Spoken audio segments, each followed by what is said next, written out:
ना जाने क्यों कुछ दिनों से मुझे अजीब अजीब ख्याल सताने लगी थी। मेरा पति अजीब हरकतें करने लगा था जिसकी वजह से मैं बहुत परेशान रहने लगी थी।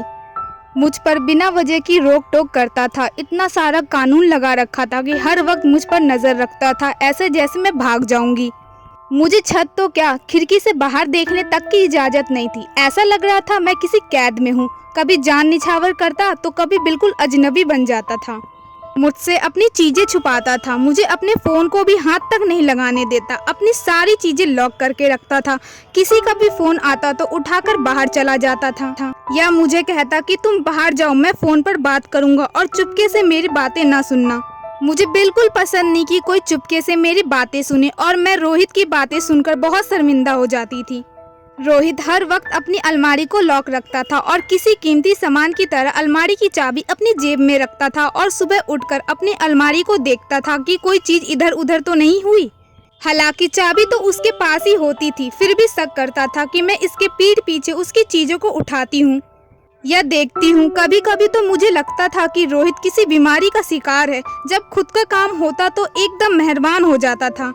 ऐसा लगता था कि रोहित से अच्छा इस दुनिया में कोई है ही नहीं। पर अलमारी की इतनी हिफाजत करना, बार बार चेक करना और शक में डालता जाता था। आज रोहित घर पर नहीं था और मैं जल्दी में अपनी अलमारी का लॉक करना ही भूल गया था। एक पत्नी होने के नाते मुझे बहुत फिक्र होता था कि आखिर इस अलमारी में क्या है जिसे रोहित कभी लॉक करना नहीं भूलता और मुझे मौका मिला था। मैं अलमारी की तरफ बढ़ी, डरते डरते अलमारी की तरफ हाथ बढ़ाई। मैं दिल ही दिल में खुश हो रही थी कि आज अलमारी का राज पता चल जाएगा। मेरी ये परेशानी भी आज दूर हो जाएगी। अभी मैं अलमारी खोलने ही वाली थी कि बेल बज गई और बेल की आवाज सुनकर मैं उछलकर पीछे हटी। ऐसा लग रहा था कि कोई बेल पर हाथ रखकर भूल गया हो। मैं भागती हुई दरवाजे पर गई तो वहाँ पे रोहित खड़ा था। उसका चेहरा रेड था और सांस फूली हुई लग रही थी। ऐसा लग रहा था जैसे भागते हुए आया हो या कोई इसका पीछे पड़ा हुआ हो। मैंने पूछा, रोहित सब ठीक तो है?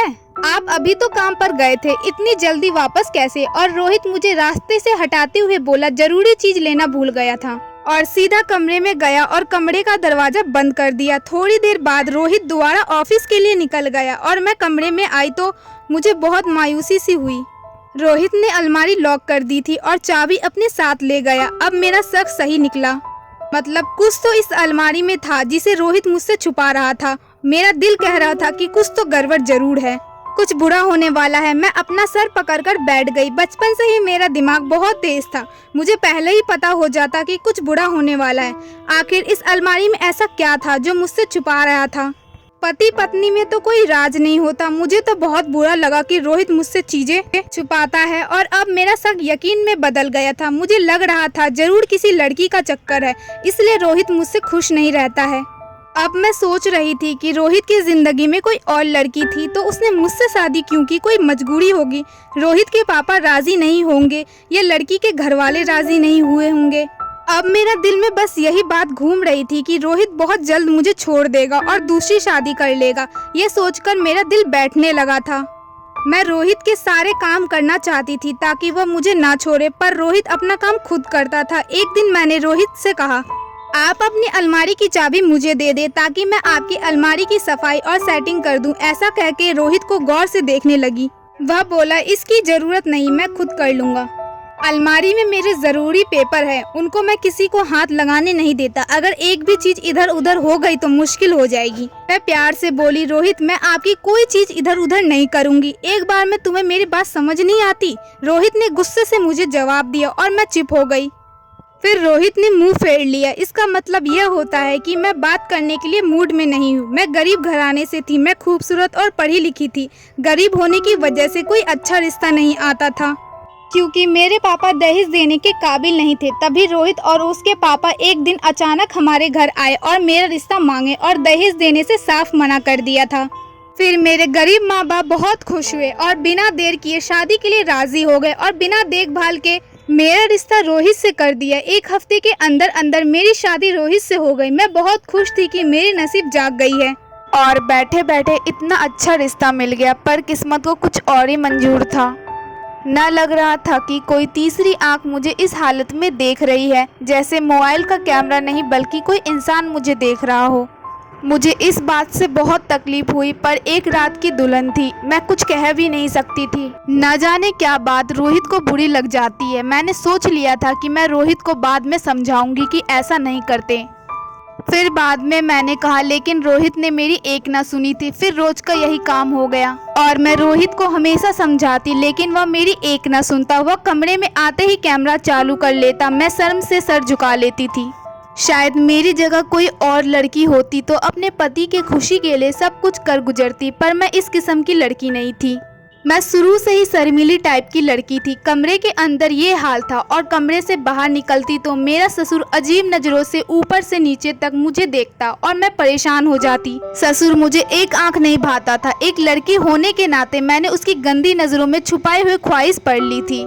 मैं ससुर के सामने खुद को बड़े से चादर में छुपा लेती थी, उसकी गंदी नजरें मुझ पर न पड़े। एक तो मेरे ससुर को कोई काम नहीं था, सारा दिन घर में बैठा मोबाइल देखता था या बस मुझे घूरता रहता था। उसे जरा भी शर्म नहीं थी कि मैं उसके बेटे की पत्नी थी और उसकी बहू। कभी दिल करता था कि मैं सब कुछ रोहित को बताऊं, लेकिन मैं जानती थी कि रोहित मेरी बात का यकीन नहीं करेगा। अभी मुझे इस घर में आए हुए 6 से 8 दिन हुए थे। रोहित अपने बाप की जगह मेरी बात पर कभी भरोसा नहीं करेगा।